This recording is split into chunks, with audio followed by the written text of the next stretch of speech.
Ya, Bismillahirrahmanirrahim. Assalamualaikum warahmatullahi wabarakatuh.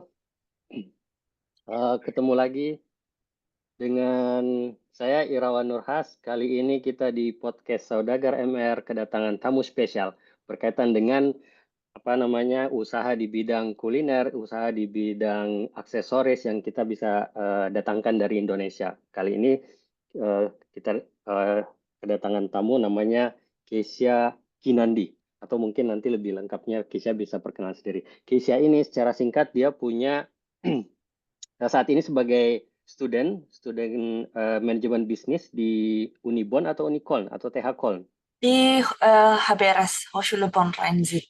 di Hochschule Bonn Rhein-Sieg, dan juga sekarang dia sebagai founder dari Kisya UG menggunakan nama sendiri, dan juga co-owner dari Cafe Merah Manis di Koln. Alhamdulillah Cafe Merah Manis ini kita juga udah datang ke sana, udah menikmatin kopinya secara langsung.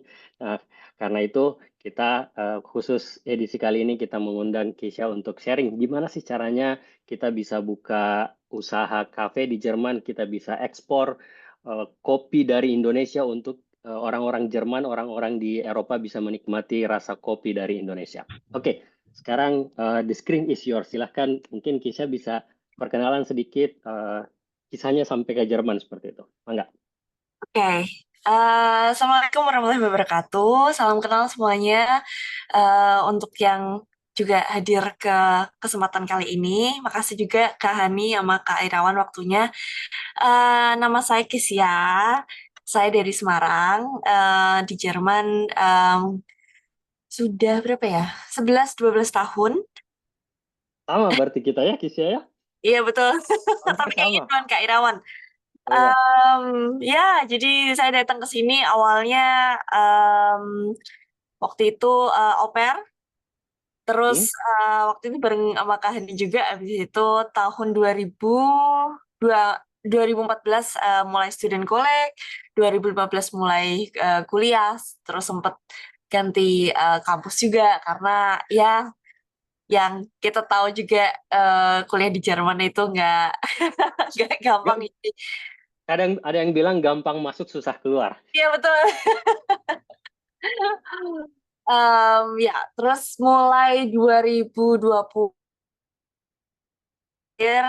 saya dan 4 teman Indonesia yang lainnya kami berkesempatan untuk mendirikan startup kecil Merah Manis, Kisya UG, maaf. Jadi Kisya UG itu nama badan usahanya, Merah Manis itu nama brandnya.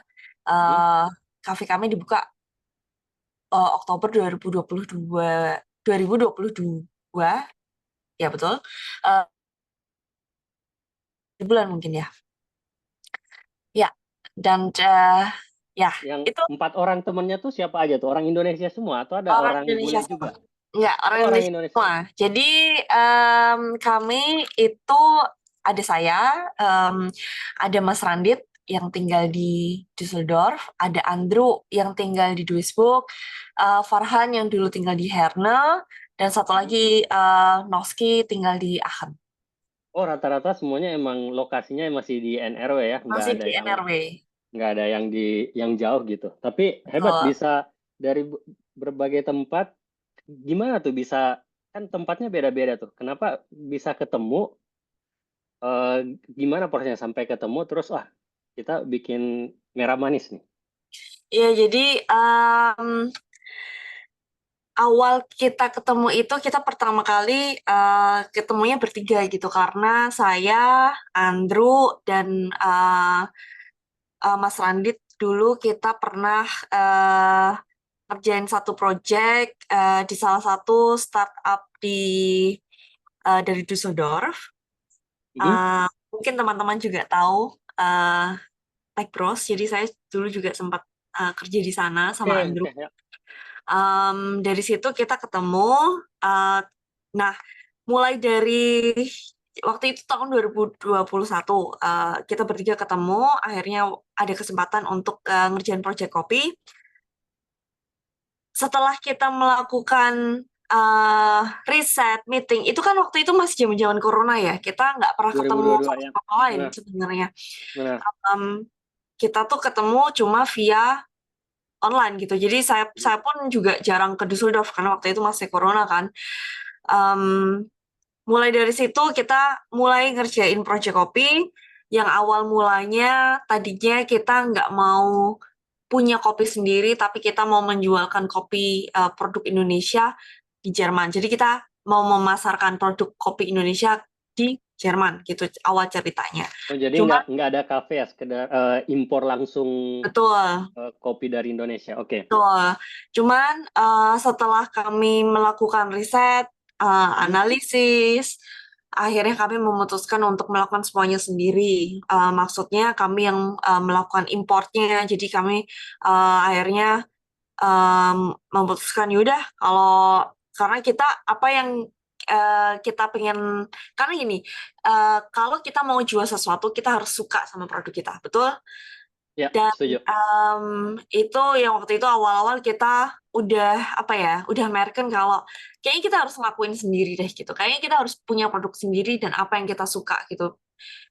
Biar kita suka untuk ngelakuinnya gitu, suka untuk ngejualnya. Dari situ mulai ide untuk membangun bisnis usaha Kisya UG.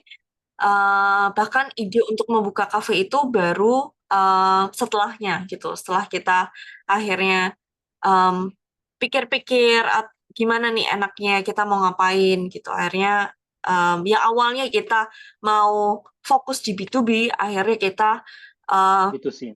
akhirnya memutuskan untuk B2C Langsung. dulu baru nanti ke B2B gitu. Oke. Terus kenapa kopi dan gimana sampai dapat dapat apa namanya? Dapat koneksi di Indonesia buat buat kirim kopi ke sini. Jadi sebelum kan tadi saya bilang kalau kita pertama kali ketemu bertiga.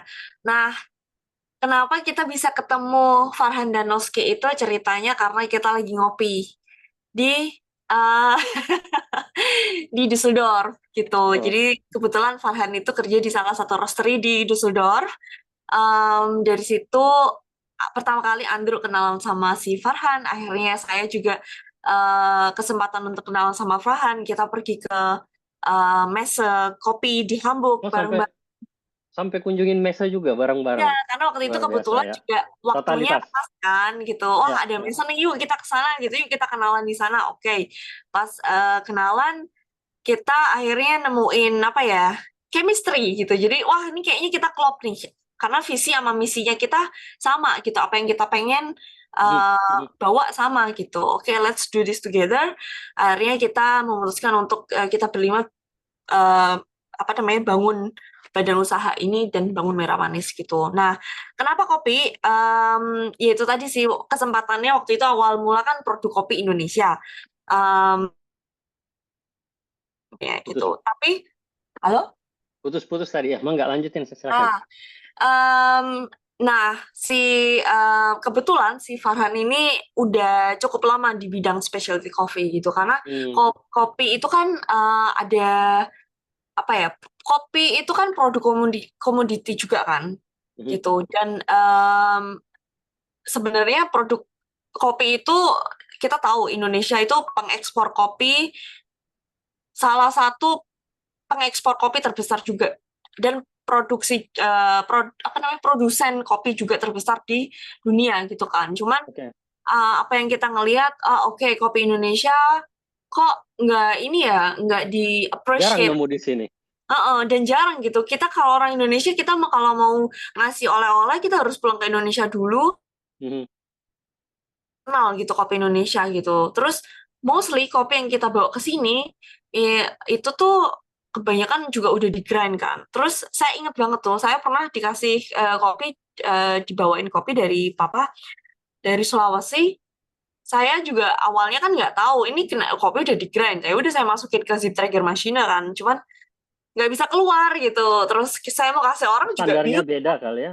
Nggak bisa dipakai di sini karena standarnya nggak sesuai. Em, Waktu itu lebih karena settingannya sih gitu Oh, karena saya settingannya. waktu itu kan awal mula minum kopi juga saya pecinta kopi cuman saya nggak tahu kalau ya kopi itu approach-nya maksudnya kayak kayak orang bikin teh gitu. Kalau kita bikin green tea pakai 100 derajat, pasti kan green tea kita bakal pahit banget gitu. Jadi Ilmu baru tuh. Oke. Ya. sama kayak kopi gitu. Waktu itu saya Ya. minum kopi, cuman nggak terlalu tahu ternyata eh, kita tuh harus ya kayak orang masak lah. Kalau asparagus ya harus di-shellen dulu misalnya atau apa ya karoten dah misalnya itu juga kalau bisa ya di-shellen dulu misalnya. Nggak Mhm, harus, mhm. cuman em, ya akhirnya kita tadi nyampe mana ya? Habis dari mese tentang kopi, Ah, nemu ya chemistry bertiga, akhirnya betul. kita langsung jadiin nih, let's Heeh, do it kita together gitu. let's do it together. Akhirnya kita decide buat oke kita coba buat sampel dari Indonesia Oke. gitu. Nah, saya tadi cerita kalau si Farhan itu sudah di dunia kopi udah lebih lama daripada kita dan dia sudah fokus ke specialty coffee gitu. Karena em, kita menemukan akhirnya setelah jadi perjalanan panjang itu kan kita juga nggak diem aja kan. Kita tuh setiap hari kita ngelakuin riset. Oke, riset nggak cuma secara teori Mhm, internet, tapi kita juga datang-datang ke kafe, kita ngelihat ini kopi A, kopi B, roastery A, roastery B, kafe A, kafe B, itu tuh kita datengin coba, kita kumpulin semua data yang kita dapat gitu. mhm, Akhirnya kita mutusin ya udah kayaknya waktu itu kita masih apa ya masih eh, ya apa ya kayak meraba-raba wah kayaknya kita harus ke specialty coffee nih biar karena apa yang kita dapatkan itu ternyata kopi Indonesia itu nggak terlalu di-appreciate sama orang eh, Jerman atau Eropa. Yang kedua, kopi Indonesia tuh selalu di-blend sama orang. Jadi orang tuh nggak mhm, tahu kalau Indonesia itu single origin Indonesian coffee itu juga one of the best. mhm. Terus kopi Indonesia nggak pernah ada di kompetisi.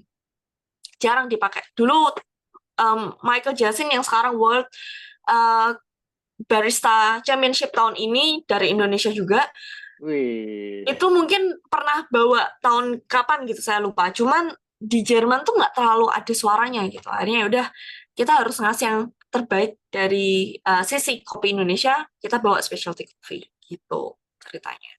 oke. Jadi emang perjalanan untuk nemu ide kopi itu nggak sekedar ide, tapi benar-benar dilakuin riset ya, terus langsung praktek tadi, ngetes sendiri, datang ke kafe-kafe, ngelihat masalahnya secara real seperti apa terkait kopi di Indonesia. Nah, sekarang nih, ketika misalnya ide itu udah ada, kayak kebanyakan dari kita udah punya ide nih. Saya juga udah punya ide usaha nih. Cuma langkah selanjutnya tuh saya bingung nih. Berikutnya nih apa nih? Apakah saya harus apa terutama dari sisi administrasi ya itu buat buat buat saya misalnya itu nggak gampang. Terus yang kedua mungkin dari sisi permodalan. Mungkin Kisya bisa Neng Kisya bisa, aduh jadinya Mbak atau Neng bisa share kira-kira langkah setelah idenya muncul itu secara administrasi seperti apa dan tantangan terkait misalnya pemodalan, terkait misalnya nemuin tempat, itu seperti apa biar kita juga yang punya ide terkait resto bisa bisa belajar dari Kisha. Oke, em, saya mau mengutip salah satu kalimat dari mentor saya. Siapa nih kalau boleh tahu mentornya? Banyak, Oh banyak. Salah satu mentor. Oke, mangga mangga. cuman ini salah satunya. Dan ini juga apa ya? Karena menurut saya ini penting banget dan ini saya juga pengen share ke teman-teman gitu. Kalimatnya kayak gini nih. Idea is cheap, execution is everything. Wah, bagus banget ya. Tuh. Jadi semua orang pasti punya ide. Tapi gimana kita mengeksekusi ide itu yang paling penting. Oke, ya. Coba pasti eh, misal kita lagi spa Cirebon, kita lagi jalan-jalan, atau kita lagi mandi, kadang-kadang, wah kita muncul ide, wah hari ini aku mau ngapain, hari ini, aku hari ini mau bikin ini, bikin itu, ya kan? Tidur ya. Tapi kadang-kadang kita nggak, kita cuma ide sekedar ide gitu. Mhm. dan ba- apa ya, yang susah adalah gimana cara mengeksekusi ide tersebut. Nah, jadi ini penting gitu. Kalau misalnya kalau kita udah punya ide dan kita percaya sama ide tersebut, kalau itu bakalan jadi sesuatu yang besar atau sesuatu yang bagus, lakuin gimana caranya ide itu bisa terrealisasi. Mhm. Oh, nah, prinsip itu yang saya apa ya, yang saya pakai gitu, dan sama teman-teman juga gitu. Kalau kita punya ide ya kita harus segera lakuin gitu, right away. Maksudnya langsung bup, apapun itu gitu. Sama kayak misalnya, karena apalagi kita startup masih kecil kan. Kalau kita nggak sering melakukan inovasi, kita jarang ngelakuin apapun, ngelakuin perubahan, ya bakalan gitu-gitu aja gitu kan.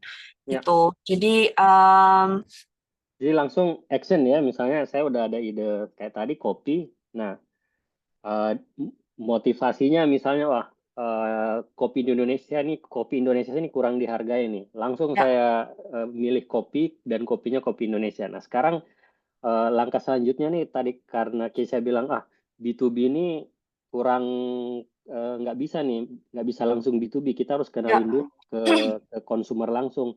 Kalau ya, konsumer udah masuk baru ke apa namanya ke bisnis to bisnis. Nah begitu ya, misalnya ya, udah mau gerak, kebanyakan kebanyakan nih mentok tuh udah tuh, wah kita udah tahu idenya udah matang banget, udah tahu target chill grupnya siapa. Tapi kita belum bisa eksekusi karena kendala administrasi tadi. Kita nggak tahu harus ngelakuin apa dari sisi formalnya gitu. Kira-kira mhm. ada nggak peran mentor di situ seperti apa dan kapannya seperti apa sampai Kisah berhasil nih bangun bangun cafe restonya di Koln. Ya, jadi tadi setelah kita tahu, oke kita mau bawa kopi specialty Indonesia, itu kan kita sudah melewati proses riset Yang panjang. Ya, sama kita proses perencanaan. Kita rencananya mau ngapain? Kita bikin business plan, kita bikin oke. Berarti ada bisnis bisnis plan. model segala Hmm. macam, dan apa ya, tool-tool bisnis tersebut itu sangat bermanfaat juga ketika kita mau ngebangun gitu. Jadi kalau misalnya bingung mau ngapain, coba ngeliat, buka buku bisnis sedikit atau cari aja di Google gitu, pasti pasti langsung ketemu. How to make business plan, how to make business model. Mhm. Kayak gitu, itu ngebangun apa buat apa ya? Bakal men-trigger kita buat oke, next stepnya ini, next stepnya ini. Nah, terus habis itu kita udah tahu, oke, kita mau bawa kopi, kalau kita mau melakukan bisnis, kalau kita nggak punya badan usaha, kita Mhm. nggak boleh percaya orang dong. Kan nggak mungkin, ini aku jualan kopi nih, siapa yang mau percaya, ya kan? Nah, Betul. di Jerman apalagi gitu. Kalau yang informal-informal, kalau mau jualannya cuma via Instagram ya malah dipercaya gitu. Dan itu kan juga nggak boleh kan secara Ya. legalitas gitu. Jadi kita pilih tuh, kita badan usaha gitu. Ada di Jerman ada macam-macam badan usaha kan. Mungkin teman-teman pernah dengar GmbH. GmbH itu paling sering. Paling umum ya. GmbH, um, Mini UG, GBR, Mini UG. Ya. GBR. Jadi Mini UG itu Unternehmensgesellschaft itu tuh, sorry, Mini UG bukan. Maksud saya Mini GmbH itu artinya UG. UG. Ya. Betul. Ada lagi GBR, ada lagi OHG. Mhm. Um, Milih badan usaha itu juga tergantung sama bisnis apa yang dilakuin. Seberapa besar modalnya, seberapa besar orang yang berkaitan di bisnis tersebut gitu. Mhm. Ini tulisan saya Ire internet verbindung instabil. Masih denger ya? Masih Masih, kan? masih. Tapi Ah, kadang-kadang putus. oke, Cuma oke. masih oke, masih oke. Oke, Enggak. oke. Jadi kita Ya pilih tadi udah. Hmm, betul, kita pilih badan usahanya. Nah, ini yang bakalan, ini orang-orang udah pada takut nih pasti. Wah, bikin badan usaha ribet gitu. Ya kalau nggak mau betul. ribet, ya tidur. Cuman menurut saya gitu, kalau kita, ya menurut saya kalau kita mau sukses kita harus pas melakukan sesuatu dan ya emang ini harus dilakuin gitu. Jadi kalau kita tahu, oke, aku mau bikin UG misalnya, kita kan Kisya UG itu kan mini GmbH.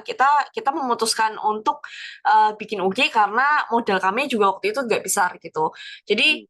mungkin ini sekilas saja. GmbH itu start modalnya 25.000 Oke, 25.000 euro. euro ya. Tuh, kalau UG itu up ein euro bisa Hmm. bikin badan usaha. Jadi Cuma, datang aja ya, secara daftar aja langsung gitu ya. Soalnya modalnya cuman cuma 1 euro. Oke. Cuman harus dipikirin lagi gitu. Apakah loan sih ngasih 1 euro? Nanti kalau kita hitung sama accountingnya kita udah insolvent duluan. Iya, betul, betul. Jadi emang Gitu. jangan mentang-mentang 1 euro, nulisnya 1 euro gitu ya. Baru Betul, mulai udah langsung insolvent. insolvent. Ya. Nah, udah jadi selama UG itu dibentuk melalui notaris gitu. Jadi kita pergi ke notar, kita bawa dokumen-dokumen apa yang notar minta. Kita di sana bikin vertrag sama notar.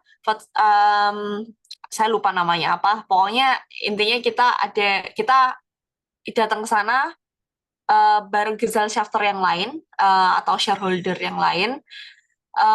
Kita tanda tangan, kita masukin bukan notaris yang masukin pendaftaran UG tersebut ke handle register kantor dagang. Nanti kita bayar ke handle register. Mhm.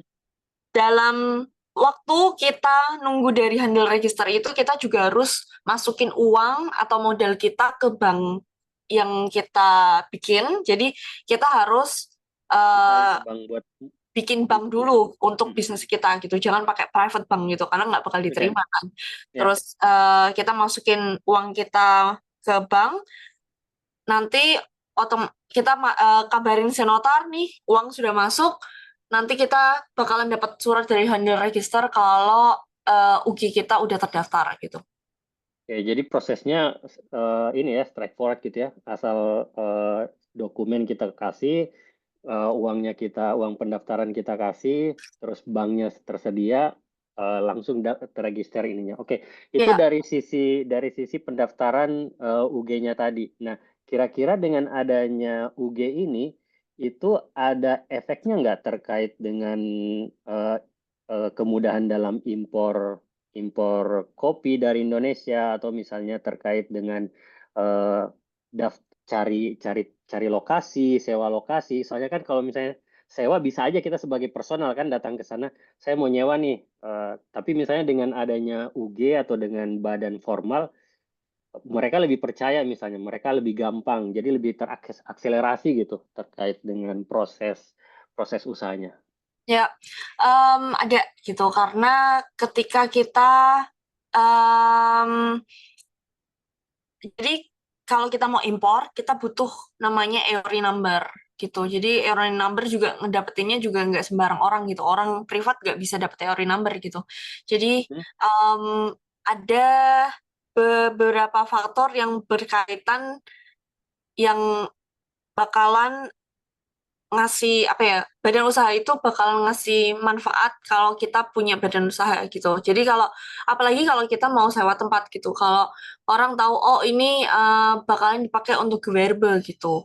Jadi ntar vertraknya udah beda lagi misalnya gitu. Misalnya em, kalau ngomongin soal vertrak macam-macam gitu, cuman ada Ya, lagi vertrak segala ya. macam terus izinnya juga macam-macam. Jadi kalau misalnya kita mau bikin kita mau jualan kan, kita mau jualan kue misalnya gitu. Em, Kalau kita nggak punya Gewerbeschein, ya nggak bisa gitu. Untuk punya Gewerbeschein, oke. Kalau untuk Gewerbeschein kita nggak harus punya badan usaha. Kita cukup Betul. klein unternehmen juga bisa sebenarnya kan. Cuman em, kalau udah ngomongin masalah import, itu kan apa ya, Mhm. jangkauan bisnisnya udah lebih besar gitu. Besar, betul, ya. Dan itu Apa lebih lebih kuat dengan status kita sebagai mini GmbH atau GmbH dibandingkan misalnya Gewerbeschein atau Ancel apa atau klein apa unternehmen. Client Unternehmen, oke sip. Ya, ya dari situ yang jelas banyak manfaatnya. Terus jadi setelah tadi kita dapat goal dari handle register, di situ tuh kita udah mulai yes, kita bisa ngelakuin semuanya. Kita langsung daftar ini, daftar itu, daftar pokoknya semuanya itu langsung cepet gitu. Kita sempat bikin list, kita checklistin, oke, apa aja yang Oke, udah ada checklistnya ya. Ya. ini udah belum, ini udah belum, ini udah belum. Terus kalau kita mau ke ini nih, kita butuh apa lagi gitu. Jadi Checklist saya juga ada checklist nih. Jadi saya kemarin apa namanya ada 100 checklist untuk solopreneur. Saya sampai beli tuh ininya checklistnya. Nah, kira-kira checklistnya yang dibuat sama Keisha ini itu dia fix atau berubah-ubah? Oh, ternyata pas ngelakuin, kayaknya ada yang kurang nih. Kita tambahin lagi checklistnya misalnya. berubah-ubah gitu karena kita kan awalnya apa terus jadinya mau apa kan tadi saya cerita awalnya B2B kita ternyata mau B2C Ya, itu B2C. approach-nya beda lagi terus kita awalnya nggak mau buka kafe habis itu kita mau buka kafe. Hmm. Jadi kita tuh selalu coba buat ngupdate si checklist kita gitu aduh nggak nih nggak kita nggak butuh kok terus awal ya namanya juga kita awal-awal kita juga nggak terlalu punya banyak orang yang Mhm. ya kan yang udah pernah ngerjain project ini gitu misalnya. Jadi ya Mentor kita nggak ada? em, mentor pun beda apa ya? Beda Beda jenis usaha. beda usaha gitu. Yang Oke. mentor lebih ke Dienstleistung. Mhm. Kalau kita kan produk. Ya, betul. Nah, gitu. Jadi kadang agak susah juga kalau saya sering curhat ke mentor tapi lebih ke apa ya? Proses secara umumnya, proses Proses secara general. umum atau Ya. masalah personal Mhm. misalnya personal maksudnya personal Mitarbeiter Motivasi, misalnya oke, ya. motivasi segala macam. Nah, itu waktu itu ngebantu sih. Cuman untuk yang produk karena di Jerman belum terlalu banyak yang udah pernah ngerjain kayak gini. Jadi kita awal-awal juga agak susah gitu. Jadi kita cari-cari sendiri. Yaudah coba kita tanya. Dan kita juga Hmm. sering datang ke acara IHK misalnya. Karena IHK itu mereka sering ngasih free Gitu. workshop, Oke. ngasih seminar-seminar, vortrag, kayak gitu gitu. Selain itu, em, saya juga join ke komunitas Grunda. Jadi Mhm. Mhm. orang-orang yang pengen membangun sesuatu, yang pengen bikin startup, bikin unternehmen, bahas-bahas itu sekarang sih ya di kampus-kampus sudah banyak gitu. Nggak cuma di Ya, kampus-kampus, sebenarnya di kota di misalnya kota kota ya. Bogor Hmm. ada Stadplatz, mungkin orang-orang pernah dengar. Di situ juga banyak komunitas, banyak event gratis juga. Jadi kalau pengen jadi entrepreneur, Gabung ke komunitas gabung seperti ke itu ya. komunitas gitu Hmm. karena di situ juga triggernya kita. Atau kalau nggak gabung ke Saudagar MR. Betul Ini sekali. salah satu yang kita inisiasi. Iya, Oke. jadi biar ketularan gitu, kayak corona. Ketularan.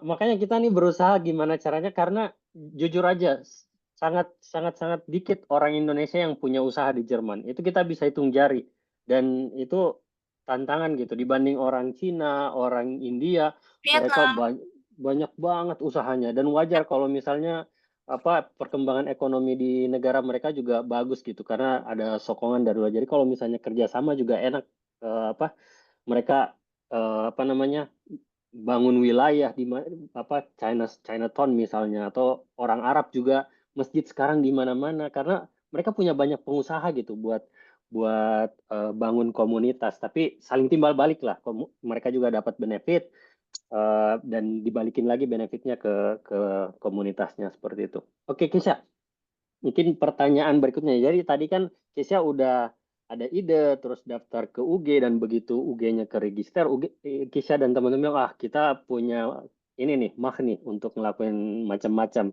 Terus daftar EORI tadi terkait dengan untuk apa namanya, untuk impor. impor, habis daftar EORI, kemudian mutusin B2C tadi, jadi butuh yang namanya tempat. Nah, ketika misalnya kita jualan nih kan, kita kan namanya apa? Saya pernah dengar Susah bro jualan makanan, ada banyak perizinannya, kita dicek masalah kebersihan segala macam. Itu gimana tuh realnya di Kisha Hmm, terkait dengan jual makanannya ini, minuman kopinya? Nah, jadi tergantung makanannya apa yang kita jual, tergantung produknya apa yang kita mau jual, itu beda apa ya, beda approach juga, beda apa namanya, surat Persyaratan. juga persyaratan gitu. Jadi Mhm. yang paling benar itu sering kontak sama IHK gitu. Nah, waktu itu Oke. kita juga ini sempat ada masalah juga gitu karena kita tuh pengen jualan kopi dan kita pengen jualan kue gitu. Cuman nah, kita itu nggak boleh jual kalau Sorry, kue sorry Kisha, ya. ulangi. Pengen jualan kopi, pengen jualan minuman, terus Ah, ke ini, ke keputus. cut. Oke. Ya. Jadi kita mau jualan, kita kan mau buka kafe. Kalau di Mhm. kafe itu kan kita jualan kopi, kita jualan kue. Mhm. Sering, ya kan? Pasti ada kok kafe on Kuchen itu pasti.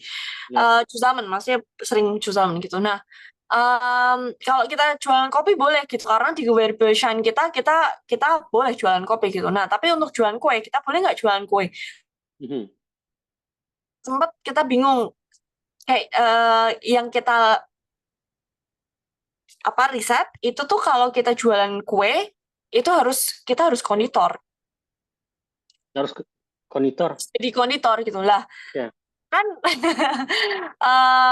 apa namanya ya nggak mungkin gitu kita atau kita harus einstellen konditor misalnya biar dia bikin kue di tempat kita cuman kan itu juga agak unmöglich gitu karena kita nggak bisa einstellen orang waktu itu kita nggak punya Mhm. uang buat einstellen konditor bikin kue di Mhm. cafe kita oke.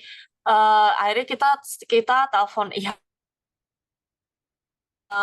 Karena waktu itu gewerbeschein kita juga yang kita daftarin itu keluarnya nggak langsung ujuk-ujuk keluar, tapi 6 bulan setelah kita daftar baru keluar. Oh, Padahal kita prosesnya udah sewa panjang ya. lokasi gitu. Nah, Oke. kita nggak punya dong untuk jualan. What Mhm. should we Betul. do gitu?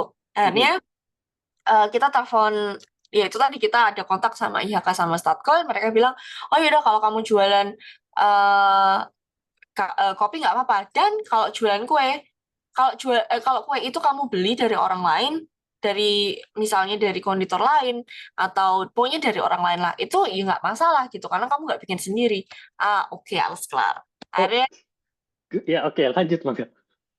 Akhirnya, akhirnya ya emang nggak tahu di sini emang birokrasinya agak lucu. Jadi akhirnya kita oke asik berarti kita bisa open the store gitu. Kita bisa mulai karena nggak mungkin kita udah bayar lokasi tapi kita nggak punya jualan. Kita nggak ya bisa jualan karena kita nggak punya keluar shine. terus modelnya tuh. Ya. Gitu. Terus jadi apapun yang apa ya Ada permasalahan terkait proses bisnis, kita coba kontak dengan IHK. betul kita kontak Oke. IHK, kita kontak orang yang lebih tahu, kontak institusi. Sering tanya gitu, sering Mhm. tanya ke komunitas, aku ada masalah ini, kalian tahu nggak nih ngadepinnya gimana? Ini boleh nggak? Ini gitu-gitulah. Jadi Oke. Nah, ya itu itu menarik tuh. Kita nggak ada yang kayak gitu. Jadi mungkin kita nggak nanya ke orang lain, nggak nanya ke IHK, malah karena kita nggak punya akses belum punya akses ke IHK, jadinya kita nggak maju-maju gitu, nggak jalan-jalan buat buka usahanya. Tapi menarik tadi. Jadi kalau misalnya kita nggak produksi sendiri, kita nggak perlu apa tadi konditor atau apa gitu ya. Eh, kita nggak perlu itu. Terus kalau misalnya kita ambil makanan nih, itu boleh nggak kita ambil makanan di tempat orang yang nggak gewerbe gitu. Jadi misalnya privat, kita kumpulin dari ibu-ibu misalnya, ibu-ibu yang masak, kita ambil makannya terus kita jual. Itu nggak perlu juga yang konditor atau tetap butuh masalah perizinan kebersihan segala macam. Nah, kenapa mereka butuh itu? Karena ketika kita mau jualan, kita mau bikin kue nih, kita bikin kue atau jajan-jajan apapun lah, si orang yang bikin ini harus em, punya ruangan, punya kusya sendiri, Mhm. yang kusya itu nggak boleh dicampur sama dapur kita rumahan. Jadi Oke. kalau dapur itu dipakai untuk jualan, maksudnya bahan yang dibikin itu untuk jualan, itu Ah, nggak bisa kita bikin di rumah gitu. oke, terus Tapi hmm? Mhm. Terus makanan yang Kisah jual kan makanannya dari mana aja tuh? Ya. Nah, nah, kenapa makanya kita tuh agak susah. Misalnya ada banyak orang yang udah nanya, bisa nitip jual nggak? Bisa nitip jual nggak? Gitu Mhm, kan. mhm. Betul. Nah, itu agak susah karena kita apa ya? Ya, namanya juga kita kan asalnya dari sini, kita pengennya lurus-lurus aja kan gitu. Jadi so far tuh makanan yang kita jual itu kita beli dari orang yang juga punya Badan usaha. Berbeschein, punya Oke, orang yang badan usaha gitu. Karena mereka juga bisa kasih Rechnung kita. Gimana? Rechnung itu berkaitan dengan umsat dan Steuer. oke, oke. Sip. Jadi nggak boleh sembarang ya, soalnya misalnya saya kepikiran ya, ah nanti bikin kafe, nanti ibu-ibu yang masak tuh di rumah masing-masing, mereka privat gitu. Terus saya jualin aja di kafe saya. Ternyata nggak boleh seperti itu ya. Jadi mereka juga Ah, harus punya Gewerbeschein masing-masing gitu, sehingga betul. sama-sama saling menguntung, terdokumentasi misalnya dan ini. Ya, Oke. karena ketika kalau kita udah ngomongin alergi, wah itu ceritanya panjang lagi. Kalau misalnya ada kebersihannya nggak terlalu bersih misalnya, apa ya, sakit perut misalnya, nanti kalau cek Betul. cek kemana, ke rumah, wah nanti bisa jadi Ya, masalah yang lebih besar lagi kan gitu. Tapi untuk kopi sendiri di Merah Manis itu nggak ada yang kayak gitu ya, nggak ada izin terkait kebersihan segala macam, atau doh tetap ada juga ngecek seperti itu Jadi dari. ya tetap ada karena kita kan kopi itu kan Lebensmittel, jadi ada Vorschriftennya namanya HACCP. Mhm. Itu juga penting kalau kita mau buka badan usaha yang berkaitan dengan Lebensmittel. Oke. Uh, uh. Dan sebelum kita buka kafe, saya juga ikut apa ya, kayak sertifikasi dari IHK juga. Oke, Itu jadi ada sertifikasi ya, ya. waktu itu tentang Lebensmittel, tentang Gesundheit gitulah. Mhm. Jadi saya datang ke IHK 1 hari, kayaknya 5 jaman belajar, Mhm. langsung keluar. Oke. Jadi emang sentralnya tuh ada di IHK ya. Begitu misalnya kita udah ada ide usaha, udah dapat gewerbeschein-nya, kita connect dengan IHK, mereka bakal ngarahin terkait misalnya butuh dokumen apa kebersihan segala macam, malah kasih apa seminar segala macam. Mereka bakal ngarahin kita di sana. Oke. Jadi Ya, itu mungkin yang kita belum sampai ke sana karena kita baru sebatas ide, belum daftar Gewerbeschein, jadi kita nggak tahu, oh ternyata ada lembaga Jerman yang bakal nolongin kita gitu ketika misalnya kita kebingungan terkait izin, terkait langkah-langkah selanjutnya, ternyata ada mereka bantu gitu ya, dengan adanya IKK ini. Oke, selanjutnya mungkin kalau kita kan kayak saya nih, saya nggak ada latar belakang bisnis. Kalau Keisha kan ada latar belakang manajemen bisnis nih di perkuliahannya. Kira-kira itu bawa nggak pengaruh kalau misalnya kita tanpa pengalaman, tanpa background bisnis, tanpa ilmu di bisnis, terus langsung terjun nih, langsung buka IHK atau gimana menurut Keisha? em, jadi kita kan berlima gitu. Terus kebetulan salah satu dari kita juga udah full time. Jadi Mhm, udah kerja di perusahaan si Mas Randit itu. Terus jadi 5 orang ini backgroundnya sebenarnya beda-beda gitu. Ada yang di IT, engineering, saya di bisnis, si Noski di medicine. Jadi emang apa ya? Kita itu punya spesialisasi masing-masing gitu. mhm, Nah, untuk orang yang nggak pernah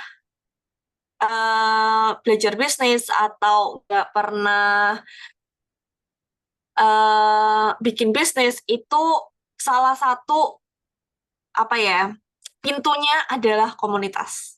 Datang ke mhm. komunitas Grunder karena bisa belajar di situ. Oke, Jadi oke. dulu salah satunya, memang saya kuliahnya BWL, tapi saya juga nggak bakal apa ya, di BWL nggak bakal dikasih tahu gitu cara bikin badan usaha misalnya, atau Mhm. Gimana Teori cara tadi ya, teori uh, masalah, ya.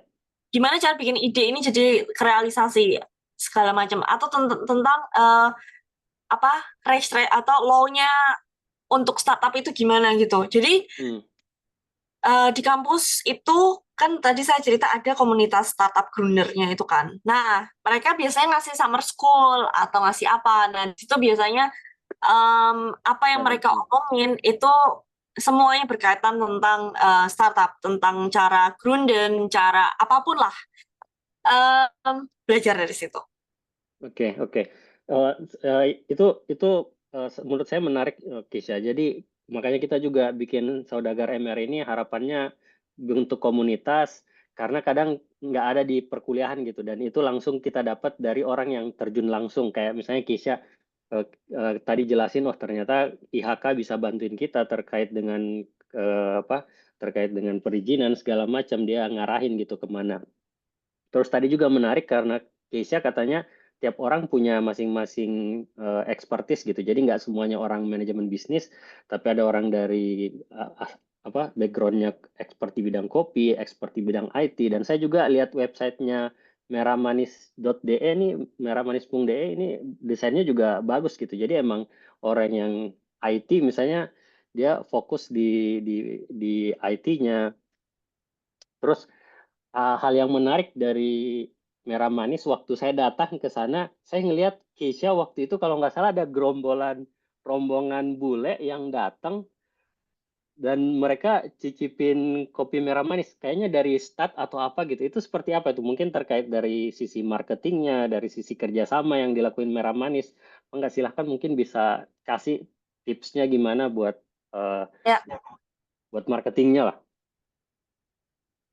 ya. Jadi kalau kita ngomongin marketing kan kita punya produk. Kita tahu Mhm, produk yang kita jual. Terus kita harus nentuin segmen pasar mana yang cocok buat produk kita gitu kan.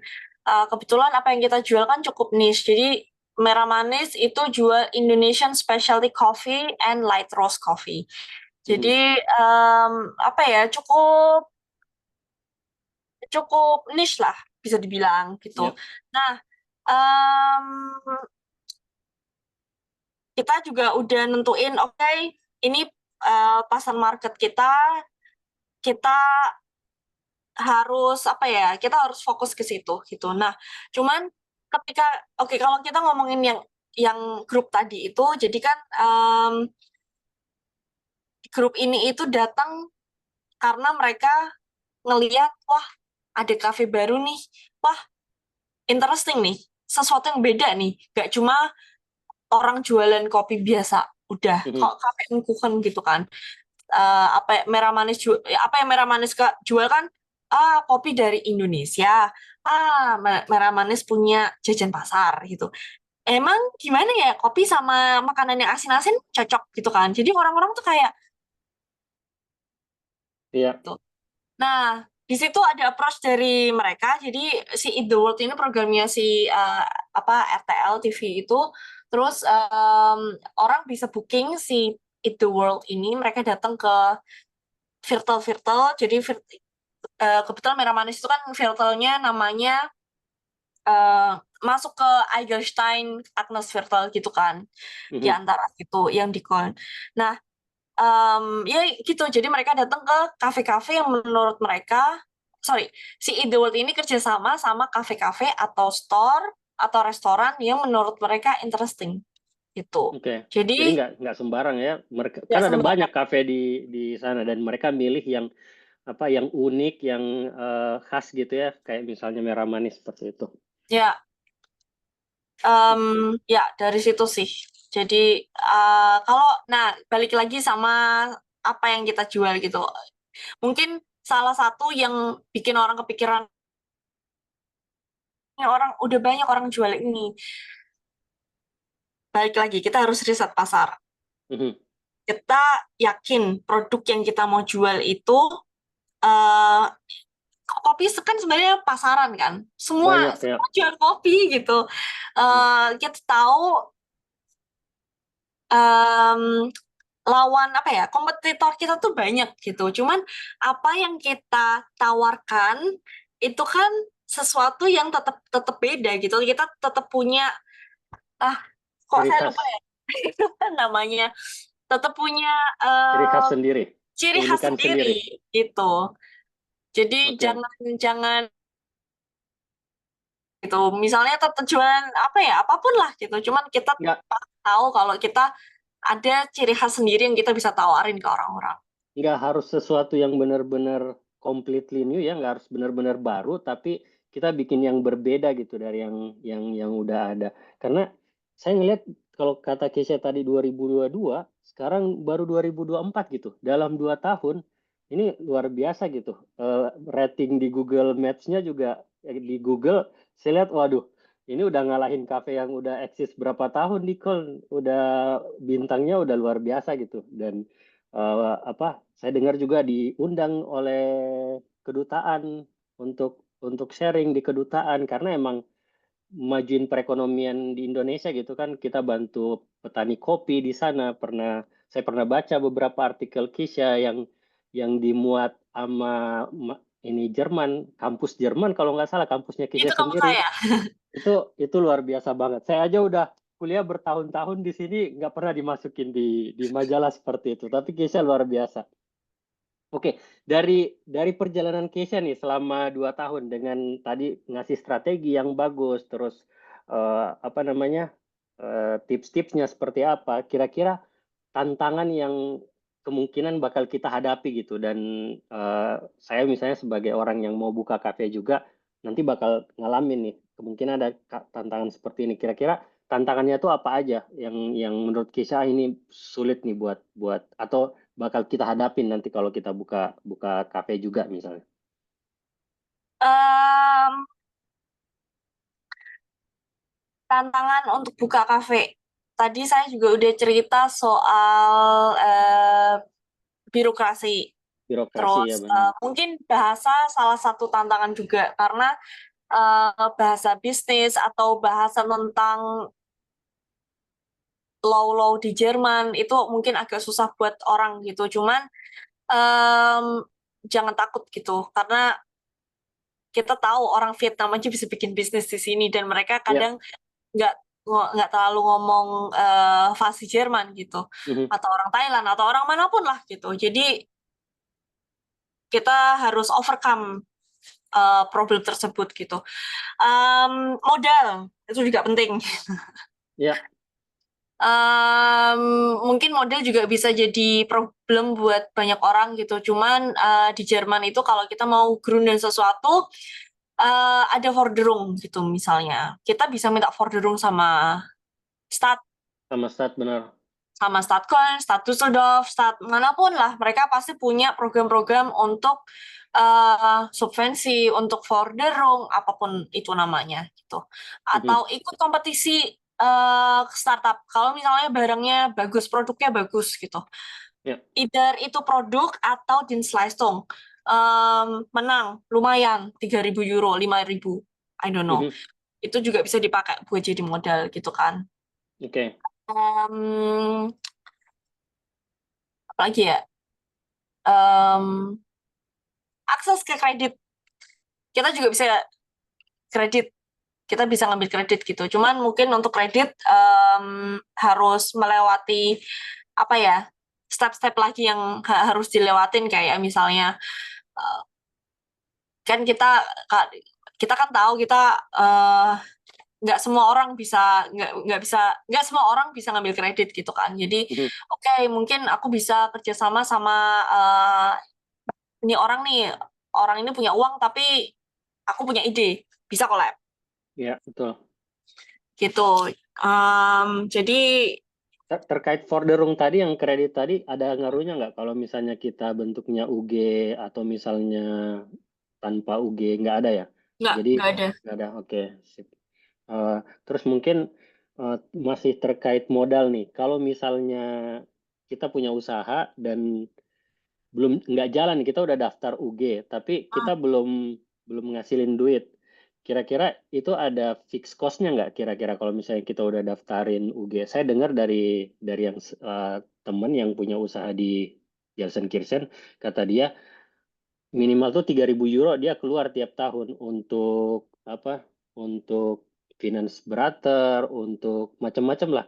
Kata dia, tapi meskipun nggak ada penghasilan, dia fix cost tiap tahun tuh sekitar 3.000 euro. Itu juga case-nya sama nggak kira-kira? Beda-beda sih sebenarnya karena kalau kita ngomongin finance berater atau stoyer berater gitu kan itu mereka kita bayar itu kan sesuai omsetnya kita mostly. Oke, Ya kan, oke. misalnya omsetnya kita berapa, oh itu persenannya berapa kayak gitu kan. Jadi, banyak juga startup-startup kecil yang badan usahanya beda lagi. Karena kalau kita ngomongin UG, mini UG, sorry, mini GmbH atau UG itu kita punya kewajiban tertentu untuk misalnya bikin GUV, Gewinn und Rechnungs, Mhm. Laporan laba rugi. laporan ya Mhm. betul laporan laba rugi gitu, tapi ada badan usaha yang lain nggak usah bikin GUV misalnya, Oke, atau nggak harus punya steuerberater atau jadi sebenarnya tergantung usahanya apa ya. pilihnya yang mana. Mhm. Terus Oke. nanti di situ costnya bakal mengikuti gitu gitu sih kalau ngomongin. Mm. Sekarang nih ada pertanyaan Kisya dari Mas Ega Rudi Graha. Mbak Kisya Boleh. izin bertanya, saya tertarik apa kedepannya akan fokus di kafe, yaitu barista dan eh, beverage and food, atau juga fokus besar ke impor kopi, baik Indonesia atau impor kopi selain dari Indonesia. Em,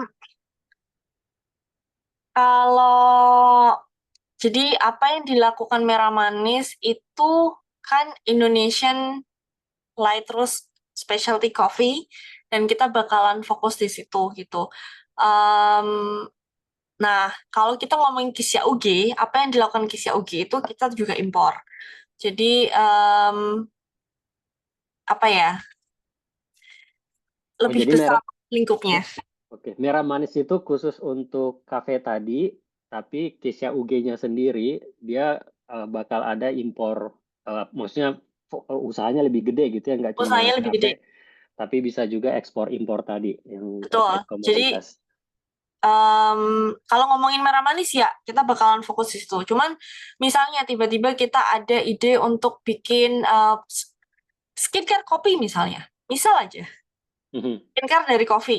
Itu mungkin kita bakalan pakai brand lain, bisa saja. Misalnya Ya, tetap kopi, cuman pakai brand lain tapi di bawah Kisia UG.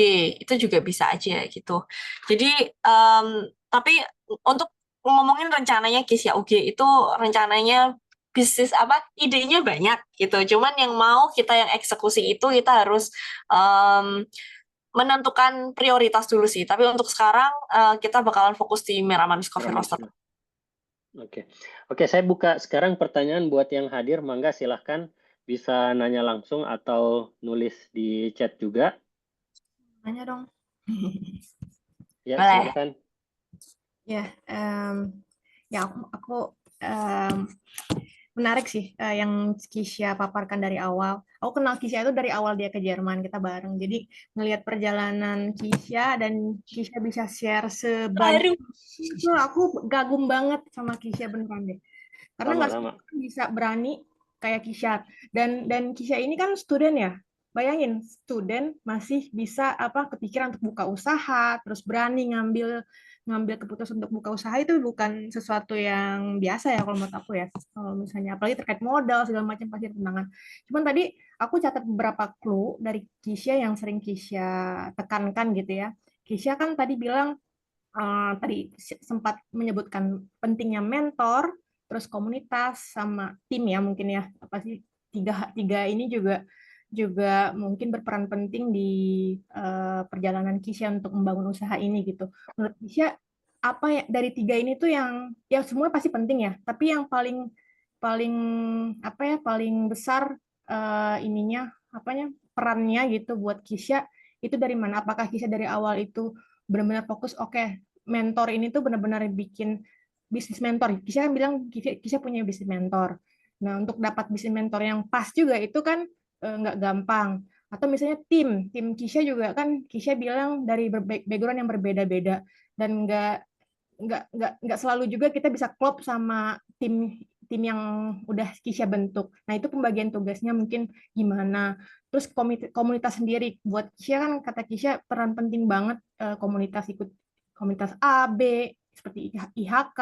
Itu Kisha nyari kontaknya tuh seperti apa? Apa Kisha kontak personal lewat website atau emang punya orang di dalamnya yang Kisha mungkin kenal dari komunitas atau gimana? Dari tiga itu yang paling menurut Kisha penting dan mungkin diurutkan ininya posisinya, terus apa yang menjadi yang harus diperhatikan untuk tiga hal itu gitu, tiga tiga tiga itu gitu. Ya, makasih Kak Ani pertanyaannya. Um, Oke, jadi menurut saya tim itu yang paling penting. Tim yang paling penting karena ketika kita mau melakukan project atau kita mau melakukan bisnis sama orang, itu kan jangka waktunya lama dan menemukan tim yang klop itu susah gitu kan. Ketika kita ngelakuin sesuatu pasti ada konflik, sama juga suami istri, ya kan? Pasti ada konflik dikit-dikit. Nah, kalau udah ngomongin bisnis kan beda lagi. Kita nggak cuma ngomongin, maksudnya emosional itu di dalam bisnis kan nggak terlalu diprioritaskan, tapi kan ngomongin uang sensitif juga kan. Jadi punya tim yang solid, yang kompak, yang klop, itu menurutku paling penting.